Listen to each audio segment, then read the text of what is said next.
We gotta go to the bullpen.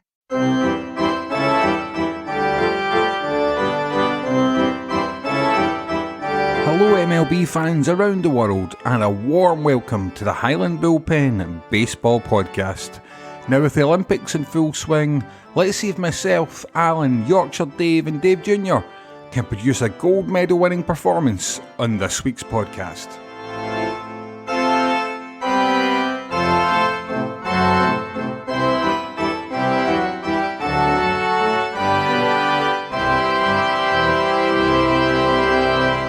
Now, Dave Jr., I think it was last week you were talking about how three other teams among the bullpen had a realistic shot at the playoffs this year. And being a Mariners fan, I've learned not to dare to dream over the past 20 years, because that's how long it's been since the Mariners have made it to the postseason. But we have had another remarkable week. And I know I said that we really needed to come out ahead against the Oakland A's there. We were really hoping to get, at the very least, a kind of 3-1 result out of that series, and we managed to do that. And that's the gap closed. Are now at the top end of the AL West. We're now just a game back as we speak just now from the Oakland A's, or just off second place. We are at the moment in with a realistic shout of the playoffs as well, and it's a position I couldn't have dreamed of back in April, to be honest with you. Like, we're looking at moving forward, but we've kind of surpassed expectations. And again, we are winning games in a really remarkable way. 3 of our last 4 matches as we speak tonight have been 1-run victories. Again, the Mariners are just the best in the league when it comes to finding a way to narrowly win games. We saw off the A's 4-3, 5-4 and 4-3 in the 3 games that we defeated them in, getting those single tough victories. And then the Astros, that wasn't a 1-run victory. It was pretty remarkable, though, trailing by 7 runs and then blasting our way back to see off the Astros 11-8. So it's been an incredible week for the Mariners as well. And with a trade deadline looming, I do wonder now if there actually might be a case for the Mariners to be brave and bold and to actually take a bit of a chance with trades, invest a bit, because they might not get this kind of opportunity again for a while, because where they are just now is a great platform to reach this season's MLB playoffs. And I'm not sure either or both, Daves, what you've made of the Mariners so far this season, and whether fans like myself are right to dare to dream. If you can't dare to dream after, how many games are we? 90 games in? 90 games is a substantial effort. We're not talking about Scottish football and you're ahead after 6 games of the season. The Mariners, really exciting to watch as well, Richard. From an outsider's point of view, I think that's got to be a tough series of fixtures, whoever you are, either travelling to Seattle or welcoming them to your home venue. Really good, solid team. I know it was coming up for about a month ago now. I wasn't looking forward to it. I think the Mariners came to Chicago and won 2-1 in that 3-game series. But no, the Mariners are really good, solid, interesting outfit. And there's absolutely no reason, even if you're not involved in postseason, I think you'll be in amongst the conversation still towards the end of September. Yeah, I totally agree with that. You sort of concentrate on your own team, don't you? Because they're playing every day. Especially if you're watching the game and doing a little bit of preparation for this, you can't always spend that much time on the other teams. But it hasn't gone unnoticed, because your players are doing us a turn in our fantasy league, aren't they? And I keep noticing. Was it Dylan Moore? Was it him who got the Grand Slam last night? Dylan Moore's Grand Slam. I saw that, and our friend, the Astros fan from their podcast, Rob Fontenot, I saw his tweet. He says the Astros were 6-0 up when I went to bed last night. What happened? So I watched the condensed game, and it's a great skill to have, isn't it? To come back from behind, find a way to win, and they're only 5 or 6 games back from the division, aren't they? So they must be pretty close in terms of the wild card. Yeah, absolutely. And I think it is. And I think that comeback, the nature of it, and yeah, you're right, Dylan Moore's Grand Slam in the eighth innings was what made the difference at the end. But had they not had a season in which they have found ways to win and they have beaten the odds and they have come back, I'm not sure they would have turned that round last night as well. So it's that momentum thing, that belief that grows throughout, all the games of Major League Baseball season. And yeah, Dave Jr., we've actually just cracked the century mark. We're just past the 100-game mark now into the season as well. So it seems a good time to actually reflect on, what our teams have achieved so far. And for the White Sox as well, Dave Jr., I know it's been a little bit more up and down of late for the White Sox as well. What have you made of their recent performances and results? Just before we go into that, I think Dave's spot on about the wild card place. The Mariners are 1 game back. And again, just to sort of top that off, 1 game behind Oakland. And Oakland are just a complete, they are just about guaranteed to be in the playoffs year in, year out. So to be 1 game back at this stage, Richard, again, just to repeat ourselves, great placing just now for the Mariners. The White Sox, again, this season's been really, really strange. Injuries throughout, the kind of batting order really took its toll, and we've been really quite blessed to have such a fantastic pitching rotation. At least 4 of the 5 guys, potentially the 5 guys themselves, although that's other burger chains are available. 4 of those 5 guys are having great seasons. Lance Lynn, game after game, continues to eke his way towards any more records or potential Cy Young awards. And it's really quite interesting when you're talking about pitching and the Cy Young awards. I'm not sure if we've ever spoken about this before in the show, but when they're comparing American League pitchers to National League, there was something, I was listening to a couple of more well-versed students of the game than myself recently, and they were saying, well, National League, every 9th batter, you're throwing at a pitcher.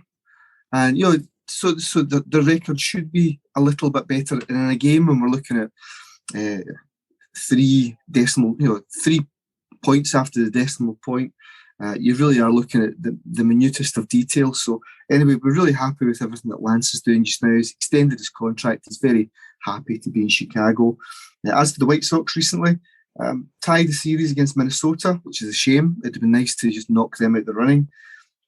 Really tricky fixture away at the Brewers, where we came away. We managed to pick up a win in the 3rd game, but overall lost the series 2-1.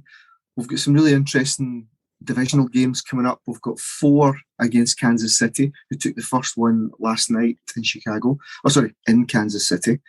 Then we've got 3 at home against the Indians and a further 3 at home against Kansas. All of those games are potentially winnable. Any baseball game's winnable, but those would be huge to start stealing a march, especially on the Indians. I think White Sox have got perhaps the largest margin in any division in baseball just now, but to really strengthen that during a time of injuries would be great. Talking about injuries, we have Eloy Jimenez came back to make his debut for the season last night.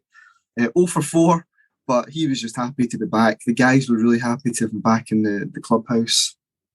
And he will be a big factor going forward. Just before I move on, though, in a little bit of White Sox news, I'm not sure if you guys kept in touch with the latest in the Yerman Mercedes debacle this week. So as a bit of a hero at the start of the season, fading out towards the All-Star break, optioned down to AAA. He seemed to take a bit of a huff and announce his retirement in the last week, and then a couple of nights later decided, hey guys, I'm back. So again, it seems maybe, again, we've spoken about it before, what a really interesting career to date so far. He's put in all this effort. You can't toss it away after being sent back to the lower leagues for a little while. The White Sox are blessed with options. He was not hitting well. Sometimes you just got to take your medicine and for the good of the team, have some other guys come up and earn their spot. So, no, a really good time for the White Sox. Dave, the Red Sox progressing seem to be again, marching on towards that American League East title. Yeah, thanks, Dave. They've had a good week, a really good week, and they are still top of the AL East, although, despite having the best record in the American League, and nobody in MLB has more wins than Boston at 62. Maybe the Giants, I think, maybe sitting on 62 wins as well. They're only a game and a half clear of the Rays, although they've got a bit of distance between themselves and the Jays and the Yankees, who they've been playing quite a lot recently. And I've got to talk about Game 4 Sunday afternoon. Let me quote Dave O'Brien of New England, NESN, isn't it? New England Sporting Network. It says, the game of the year. And who am I to argue with it? Watched it with him. This was a game where the Yankee starter, Domingo Germán, was sitting on a no-hitter going into the 8th inning. So the Red Sox box score, looked like a sort of Great Britain scorecard from the Eurovision. It was just a string of zeros, no runs, no hits, no errors, 0-0-0. And there were 4-0 down. And the Yankees had come back the day before to beat the Red Sox 4-3. So that was 2-1 in a 4-game series. So, it was looking very much like the Yankees were going to square the series, get a game back on them. And, there could be a bit of momentum going. And as I say, their starting pitcher was throwing great. And there was one great terrific defensive play. Have a look at the condensed game on this one. I don't know if you do that on MLB, but normally it's about 7 minutes, isn't it? This is nearly 10 minutes long, and there's one defensive play in the 5th or 6th inning that kept the no-hitter going that they weren't really talking about. But there was a sharp shot to the shortstop Gleyber Torres, and he did one of those jump throws. So it was on a twist in the air, and he throws the ball to first base to get the 6th free out. And it's a play that's always associated with that other great Yankee shortstop, Derek Jeter. I think the commentator says, it was a Jeter-esque type play. And also in the condensed game again, it's not the New England commentator, but he comes up with some good ones. And it was that I can never pronounce his name, Rougned Odor, who hit a home run. And they said, Je t'adore, Odor. That's his latest one. He's the one who does the All Rise, Here Comes the Judge, and one or two others for the Yankees.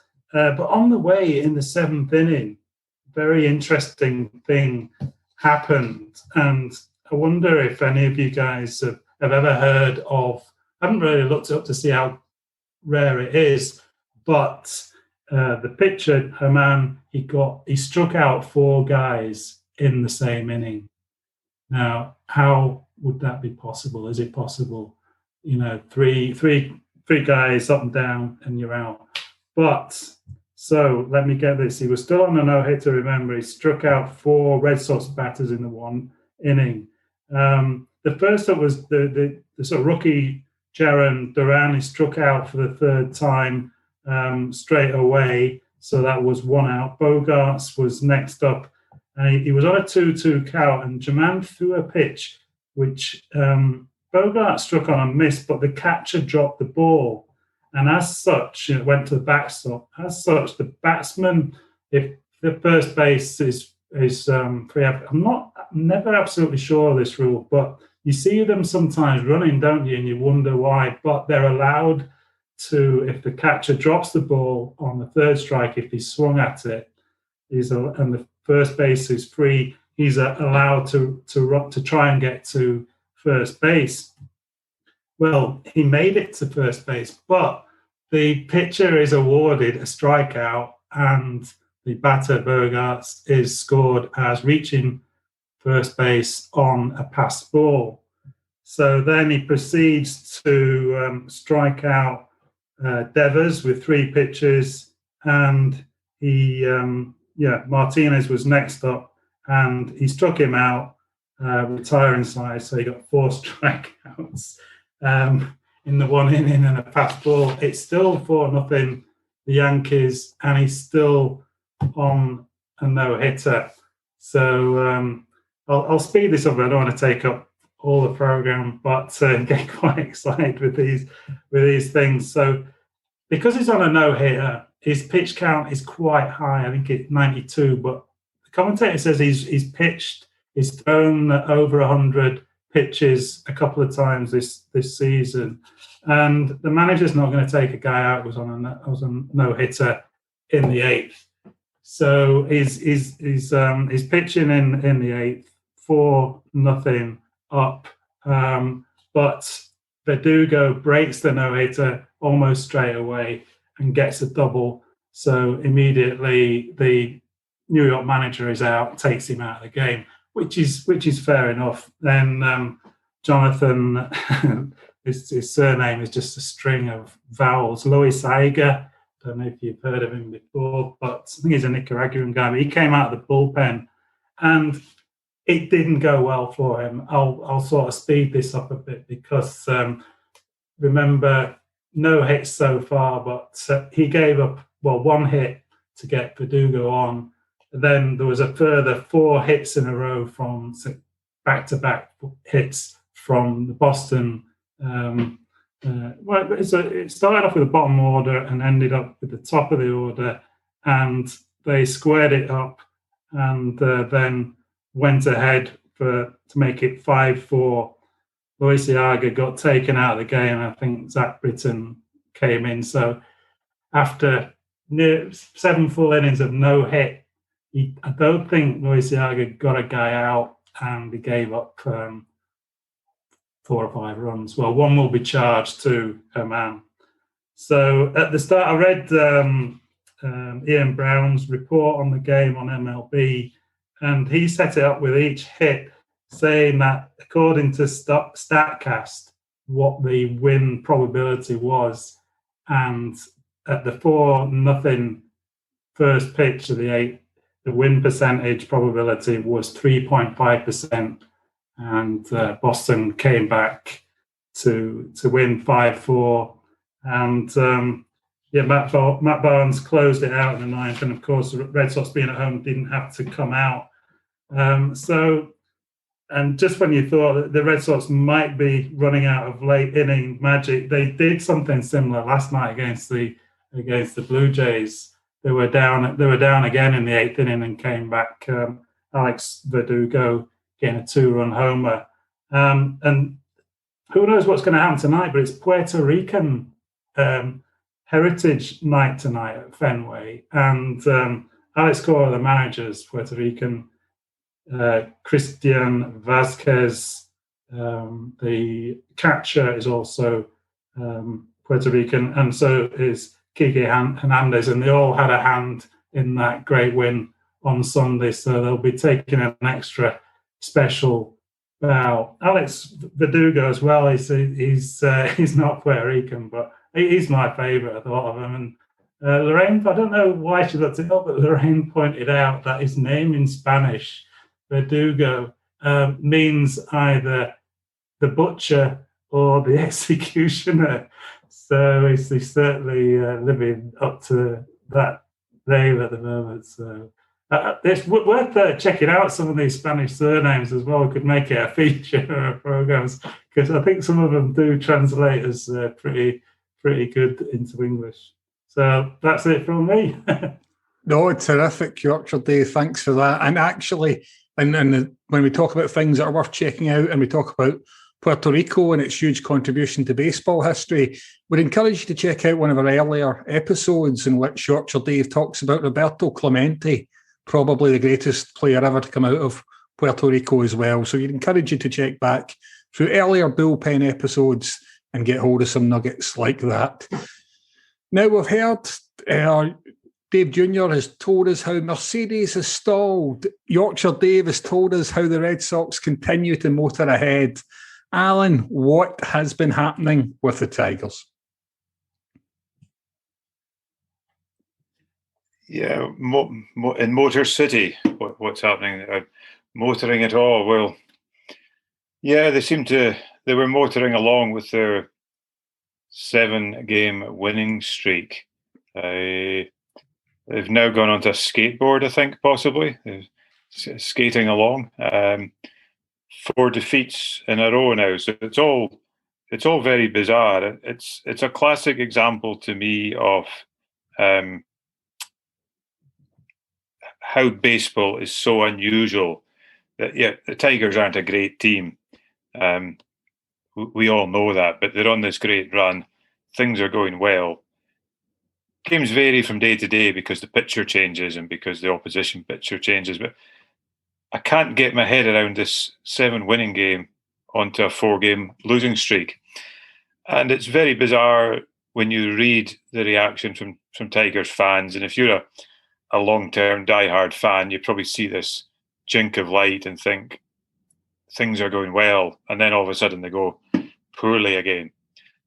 I'm still confident. They're 12 for 8 in July, 12-8 in July. So with 5 games left, I would hope we win in July. We have a winning July, which will be 3 consecutive winning months. AJ Hinch pointed out that if you win every month, then you'll potentially get yourself to the playoffs. Okay, we're not there yet. We're only talking May, June, July, and April precludes us from getting into the playoffs.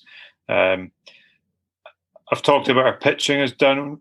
We've done well. Got a few young guys have come in and pitched well, but obviously a couple of the big names have gone out. And our friend Spencer Turnbull, we're fond of him in the Highland Bullpen, not just for being a Tiger, but being a Bull. He's getting Tommy John surgery, so it's been a tough old stint for the pitchers. Young guys have done well.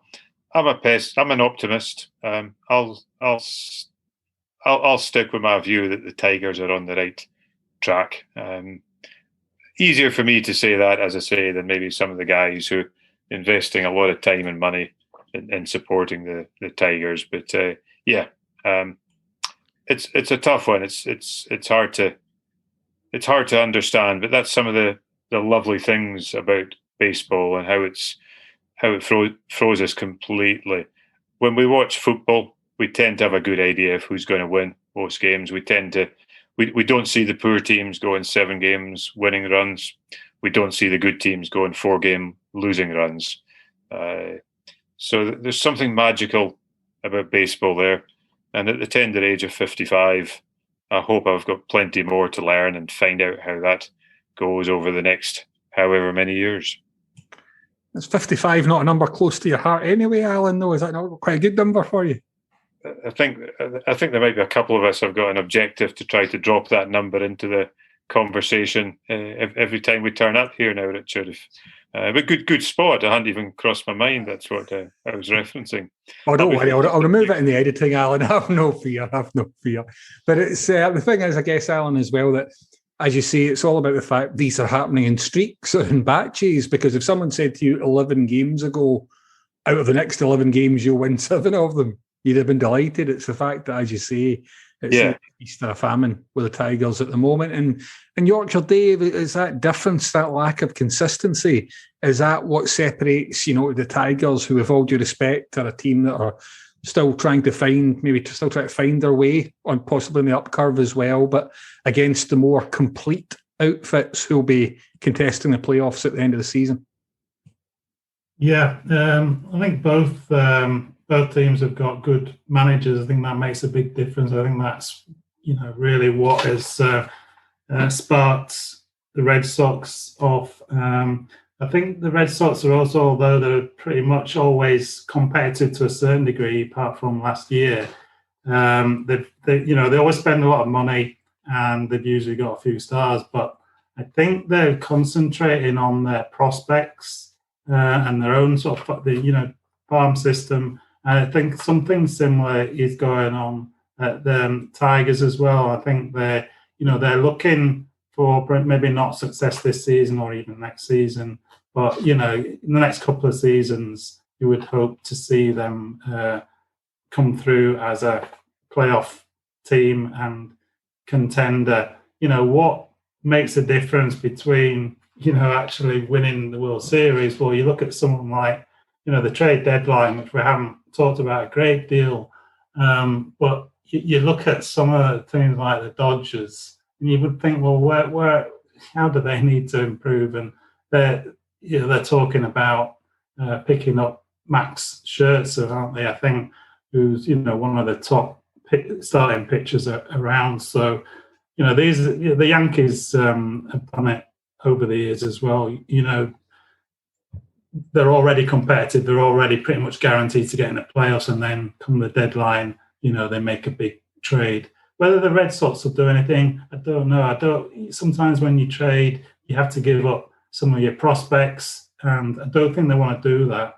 I was listening to a couple of podcasts at Tony Maz podcast, and they really, he doesn't mess about, and he was getting stuck into poor old Bobby Dolbeck, who I quite like at first base, but his numbers aren't that, great, and that is the one area where they're saying perhaps the Red Sox might go for an established reliable first baseman, maybe a lefty, maybe platoon him with one of the other, Dolbeck or Arroyo. Well, he's injured at the moment, but they've got a few options. But that's kind of the thinking, isn't it? What's the missing piece that we need to not just make the playoffs, but make an impact when we get there? Yeah. I find it's intriguing as well. As I've got more into baseball, I've sort of seen the importance of the pitchers and why they are loading up and bringing a lot of young pitchers and that through. But I think one of my objectives, and maybe for ourselves to look at, is understanding the different skills and the different positions that people are taking. Because you then look at it and you think, well, you really want somebody who can hit the ball well, who's going to get hits, who's going to get home runs, going to get RBIs. But I wonder what the balance is between somebody who, if you've got two guys who you think are going to hit 250, or somebody's hitting at 240 and somebody's hitting at 260, why would you pick the 240 guy? What extra skills do you see in the defensive positions that's really going to make a difference there? Or, as we looked when we talked about the fantasy league last week, the importance of getting guys who can steal bases, because that's a skill in itself. It's a bit like, is that like your footballer who can take the dead ball situation? Stealing bases that's not just a bit of fun and a bit of excitement for the fans. That's a critical part of helping the team score at the right time. It has an extra dimension to play. But like Red Sox don't run too much either. But this guy that brought up Duran, he's very quick, and can't remember which game it was, but they brought him in. There's another one where they're coming back from behind, and they brought him in probably the last inning it was, as a pinch runner. He never had an at-bat, but he scored a run in a comeback win. So, it just shows you that baseball is a game where sometimes it can come down to these real fine points, and you've got to be able to do everything, I think, to be a real top team. Could I ask another question as well? It crossed my mind when Dave was talking about the Red Sox and the no-hitter, and you made the valid point that the manager's not going to take a guy who's on a no-hitter in the 7th or 8th inning out. And when I watch a game of football and you've got a guy who's on a hat-trick with 10 minutes to go and the manager takes him off, there's always a little tinge of disappointment in me when that happens, but you understand it. So what's the equivalent to letting a guy stay on the pitch in football to letting a pitcher stay on for an 8th or 9th inning when you think his arm might be getting a wee bit tired? When would you leave a player who shouldn't be on the pitch in football? Well, Alan, one thing I would say is, let's say your guy scored 2 goals, so he's on a hat-trick. So hat-trick, for those that don't know, is 3 goals in one game in football/soccer. I guess the difference might be that if you're on track for a no-hitter in baseball, yeah, your team's probably in a good position, but there might be very few runs in the game. Whereas in football, if one of your guys scored 2 goals, perhaps another one of your players has scored, perhaps you're 3-0 up with 15 minutes to go, 20 minutes to go. And at that point, you feel more relaxed about leaving a tired player on who's maybe got the opportunity to go for that, for the hat-trick. Is that possibly something, Dave Jr., that you think might be a slight difference between the two sports? Yeah, I mean, the baseball, at that point, the pitching stat resets. Not overall for the team and the opposition score, but the individual stats reset to 0 pitches and so on. Whereas if your team's 2 up in football, it doesn't really matter who scores the third; it goes in.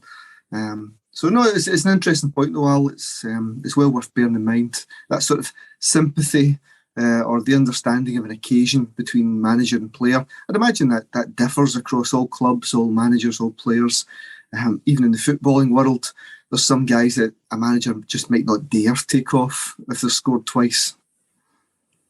Yeah, absolutely. And I think the very best goal scorers in football history tend to be the ones who are the most askance and angry at being taken off when they're chasing a hat-trick, because they tend to be greedy for goals, the same way the best baseball players are greedy for runs. And one man who's certainly greedy for runs and who can certainly do everything, as you mentioned just a few moments ago, Yorkshire Dave, is Shohei Ohtani. Obviously annoyed at not winning the home run derby, there being something that he hasn't dominated in the world of baseball this season. He then went and made a bit of history, just a game the other night against the Colorado Rockies, getting a hit, an RBI and a stolen base, talking about stealing bases as well.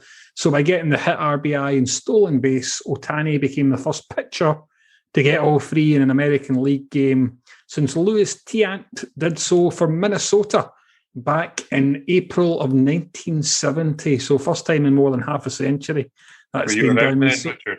What's that, Alan? Were you around then? I remember it well. I remember being very impressed, Alan. I would suggest that given you've fessed up to being halfway through your 6th decade, Alan, that perhaps you're not in a position to be making age gags. Did he pitch in that game? Yes. Sorry, Ohtani talking about there. Yeah, no, I was wondering if it was because he was a pitcher or because he pitched in that game. But yeah, brilliant. Yeah, I know. I did. I think we're running out of.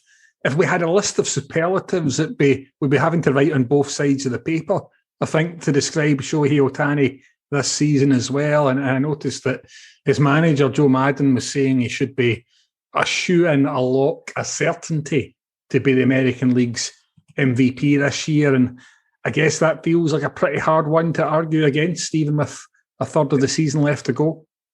Chapeau, as we would say in the cycling world. Absolutely. Would anyone else gainsay Shohei Ohtani unless there's something really remarkable happens in the rest of the American League season as the AL MVP? It's hard to argue. I don't know how, because there's an MVP for the playoff and for the World Series, isn't it? So is the MVP then for the regular season? I think so, Yorkshire Dave. Yeah, I think it's the regular seasons. I don't think anyone's going to top what he's done. There's plenty of good pitchers out there, isn't there? Like DeGrom. He's National League, isn't he? Just give him it now. Yeah, I mean, he leads the league, leads MLB in homers as well after hitting his 35th one of the season there against the Twins. And he's just brilliant box office, isn't he? What a star. And here's the fascinating thing, when again, jumping back to the football thing, the guy's playing for a team that are going to be nowhere near the playoffs. And he's not, they're not going to trade him, I imagine, because he's the box office, he's the big star. What are they going to get if they trade him? I'm assuming they're a relatively comfortable club. Given that market, given the market that exists in, Alan, you'd have to think so as well, wouldn't you? And I guess that ties in, and I don't entirely know the details of how Shohei ended up with the Angels there, but I guess the wider piece about baseball is that because of the draft system, etc., that the teams that aren't as strong will get the opportunity to get the cream of the crop in terms of the draft system.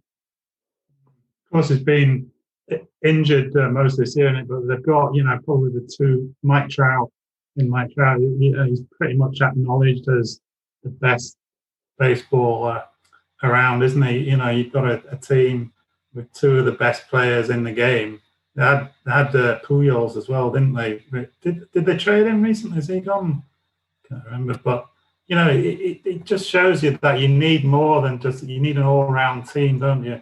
I wouldn't know enough about the Angels to know what they're lacking, what they need to make the playoffs. But you would really, whatever you think about them as a club, you really would like to see Trout and Ohtani in the playoffs, wouldn't you? If not the World Series. I also, in the car this morning, realised there's a fantastic company that could sponsor the Angels. It's a phone company, if you can guess where I'm going with this, and it's Talk Talk. But they have a new advert where they talk about it being Sense to move to Talk Talk, but they talk about it as Sense. So I thought our pal Matthew might quite appreciate listening to the sense of the Talk Talk for the Angels. Perfect matchup. Absolutely.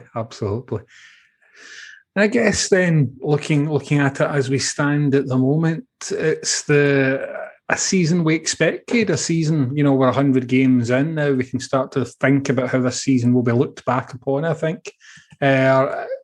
Any major surprises for you, Alan? Anything that stood out as something you would never have predicted at the start of the season? The Tigers having a 7-game winning streak. The Tigers heading for a third winning month out of 4 is quite impressive, which shows you how poor April was. Not particularly. I don't have any. I'm not looking at any of the other teams and sort of thinking, I don't understand how that's happened. I think it's playing out well. 100 games into it, and loving it, enjoying it, picking up more knowledge and information. The biggest surprise must be the Highland Bullpen holding their own in the fantasy league for the UK Baseball Podcasters, and a 10-0 win last week, taking us back into the playoff places. We had good collaboration between the management teams of the management of the Highland Bullpen last week. We got some boys in with stolen bases. I'm loving the saves and the holds. This week we're up against Angels over the pond. The LA Angels fans, obviously one of my favourite sites for specific teams. The lad's from Yorkshire, so that's always a good start from our perspective. But he's a good guy. Give him a check out. He does a lot of work to pull things together. But I noticed your boy Graveman as well came in with a win last night, one of your relief pitchers at the Mariners. So he's done well and all. So that's probably the biggest surprise. I'm surprised it's maybe not talked about wider than between ourselves, that the lowly Highland Bullpen can be fighting for a playoff place. But hey, there you go. Particularly given that we've kept it very much to our own clan, so to speak, Alan. We've chosen players from our own teams, from our 4 teams, which obviously means that the Shohei Ohtanis of the world are not available to us. So we've chosen to go our own way, stick to our principles, and should definitely be considered as the rookies of the year, I reckon, in the British Baseball Podcast League. I think that would be a title we would fairly deserve if we can keep up this run. So well done to yourself, Alan, and Yorkshire Dave, who tend to be the coaching supremos. Dave Jr.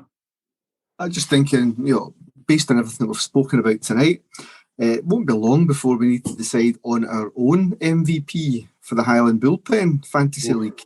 And again, I can guarantee it'll come from one of 4 teams, but it's worth bearing in mind. Who do you think will top it on that one, and Dave Jr.? Do you know, I'm trying to think. Dylan Moore must be in with a shout. Grand Slam Dylan as he was the other night. He was terrific. Martinez, he's got to have a shout. Yeah. Tim Anderson. There's been a few. It's interesting because what I think we maybe could. Some of the listeners might enjoy us having a wee chat about that one night, because I think automatically I would look at who's got the most home runs, who's got the best average. But I'm loving when you go down to the relievers who are getting the saves and the holds. They might only have pitched 12, 15 innings for us, but you just don't know the damage they're potentially doing in support of us. So I think that could be quite a good chat to go through the whole squad as we hopefully congratulate them at the end of the season. An appraisal. Appraisal. That brings me back. Just looking at those numbers now, Alan, and again, it brings Seattle and Detroit straight to the fore. You look at Graveman and Soto. Yeah. Between them, they've contributed 32 using the saves and holds. Yeah. Again, it's something that we're slow to sort of react to in terms of the scoring mechanism for the league. But that must, they more than hold their own, I'd have thought. Yeah. 100%. And again, looking back a little bit, Yorkshire Dave, I know the Red Sox at the start of the season, I was trying to say whether you were cautiously optimistic or slightly pessimistic. I'm trying to recall how I'd best describe how you thought the Red Sox would get on, but is it fair to say they've surpassed your expectations 100 games into the season? Definitely. I was quite optimistic because I do put a lot of faith in Alex Cora, and I think, in any sport, a good manager makes a huge difference. And, I think quite recently, need to check this, but I think he got his 250th win as a Red Sox manager, and his percentage in wins, is outstanding. Obviously, he won the World Series with them in his rookie year. It's not a unique feat, but I think there's only 4 or 5 managers ever done that. So I think he is the big difference, and the organisation themselves, questioned them, last season. Probably the thing I couldn't understand was the Mookie Betts trade, and the whole of that great outfield that they had was traded. But you look at them now. My favourite player actually this year is Alex Verdugo, and he came the other way from the Dodgers in that trade. And they really, I was optimistic, but I never thought they'd be in this position. There's still a long way to go, but whatever happens, they're a good team going in the right direction. And if they don't make the playoffs or the World Series this year, it won't be long before they're back knocking at the door again with this setup that they've got. Yep, exciting times at Fenway. And for the week ahead, looking 7 days from now, Yorkshire Dave, you've got the Blue Jays, you've got a couple of series within your own division. Blue Jays first off, and you had the first of those today where you won 5-4. Maybe the most interesting one you've got coming up is the Rays, because you and the Rays are locked in quite a tussle at the top of that division. Yeah, definitely. These are the old sort of 4-pointers or 6-pointers in football terms, aren't they? So, usually when you have a win, then you gain, because it's the league tables done on percentages, then you sort of go ahead by half a game, don't you? But when you play your opponent, you beat your opponent, then you go a point clear. So these games against the New York Yankees, you were seeing quite big swings. If the Yankees had swept the Red Sox, that's a 4-game swing, and it could have put them as close as 3 or 4 games back from the Red Sox, but that didn't happen actually. So they're 9.5 games back, and that's quite big this time. It's not insurmountable, but the 3 games against the Rays, that's looking like a fantastic matchup. And I see that one of them is a very nice UK-friendly time, Sunday afternoon, so it'll be something like a 6:10 first pitch for UK fans on the 1st of August, which is Yorkshire Day, I think. Even better. I thought every day was Yorkshire Day, the way the county's performing. I've seen in the Olympic Games of Yorkshire as a country. I think it'd be in the top 10, I believe. Yeah, they've done really well. It's not just, it's my old hometown, Leeds. And again, Lorraine had mentioned that the guy who won a gold for the mountain biking was from Leeds. And then I was watching, Tom Daly. What a fantastic achievement when he, achieved his lifelong ambition to get a gold medal in the synchronized swimming. And they were interviewing the two guys, and most of the questions were directed at Tom Daly, and he's very good, isn't he? And then they switched to the other guy. I can't remember his name, but he says, "Who would you like to thank?" So, "I'd like to thank my mum and dad and all the people in Leeds." And I thought, yes, another one. Superb. So, yeah, makes you proud, doesn't it? My brother lives in Bermuda, and Bermuda won their first gold medal ever in their history. In terms of population, it's the smallest country ever to win a gold medal at a Summer Olympics. Flora. Oh, I've forgotten a second name. Duffy. Sorry?